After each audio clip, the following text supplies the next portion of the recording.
Let me just start by upsetting everyone by saying that the melancholy of Haruhi Suzumiya has always been overrated to me. It had good ideas, but threw them away, opting to waste time on generic slice-of-life bullshit instead. The second season contributed almost nothing to anything. The disappearance of Haruhi Suzumiya was great, but you had to trudge through a mediocre TV series to get anything out of it. So the franchise had interesting ideas, but mostly squandered them on nothing. I was told some things about Disappearance of Yuki Nagato, so I figured, maybe I'd check it out. The first thing that's obvious right off the bat is that it looks fucking weird. It's not animated by Kyoto Animation. One positive thing about the previous titles is that the animation is pretty good, especially Disappearance of Haruhi Suzumiya, which looks fantastic. The Disappearance of Yuki Nagato is animated by Satellite, and Satellite historically has put out average quality of visuals, sometimes mediocre, and aside from the first few minutes of the first episode, the quality is indeed average. But anyways, quality aside, the characters look like caricatures of their former selves. There's been a lot of backlash over this, and I think it's totally justified. It's hard to be attached to characters who don't look like themselves. Fucking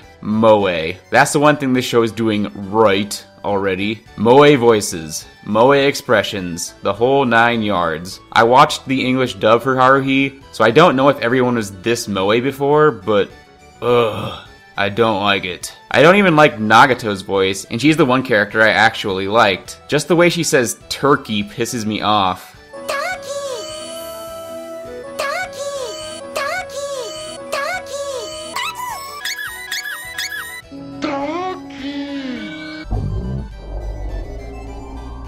She's way too fucking ridiculously moe. Fucking look at this! Look at this level of tryhard. I mean, just look at her extreme overreaction to just accidentally touching Kyone's hand. And no, Asakura, simply being aware of what you're writing doesn't excuse the cartoonish simplicity and clichédness. Even in Disappearance of Haruhi, her fondness of Kyon was subdued. Now she's basically a caricature of that well-written character she used to be in personality as well as appearance. She freaks out just because Kyon says the word wedding. Is this supposed to be part of the alleged comedy in the show? I actually shipped Kyon x Nagato before, but I simply can't here. Their interactions are all so damn stilted and ripped right out of cliche rom-coms. There's fan service naturally, thinly disguised as comic relief, and this cliche as fuck line right after. Honestly, this is bordering on light ecchi. This is the comedy you see in ecchi rom-coms. This is the level of obliviousness I'd expect in a harem. Nagato's feelings for Kyon are so goddamn obvious that Kyon makes harem protagonists look aware. Yeah, Nagato. Apparently he's too dumb to notice your extremely obvious reactions to shit, and naturally the only way for him to know is to flat out tell him. Thank you, anime cliches. In fact, it looks an awful lot like a harem in general with all these girls orbiting around him. They're literally fighting over him. There's so much pandering it makes me sick. Kyon's sarcasm and wit are totally gone.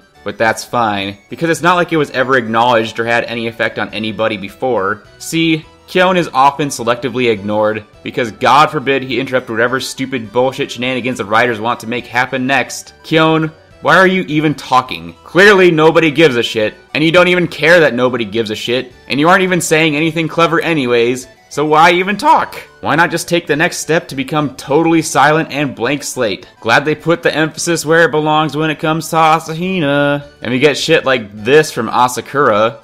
Like, what the fuck? Look, you know what? All these characters suck. If this is supposed to be some stupid parody, it's not a parody, it's a spin-off. They're not funny, they're obnoxious, they're grossly exaggerated stereotypes. They hardly resemble the characters they're masquerading as. Frankly, I hate this show.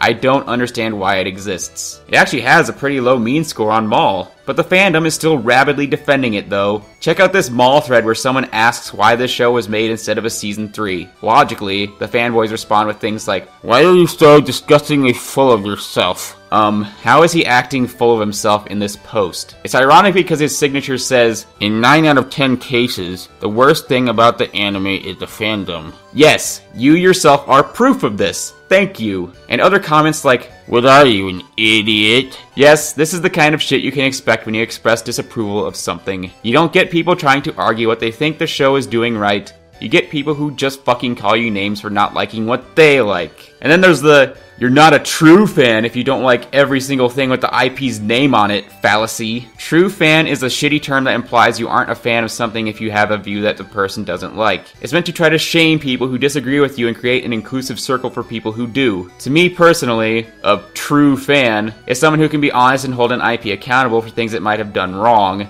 not someone who is just a blind fanboy. And you kind of make yourself look like a blind fanboy when you say you jump out of your chair just because Haruhi appeared on the screen. The show might get somewhat better later, but I don't want to sit around and wait for that to possibly happen.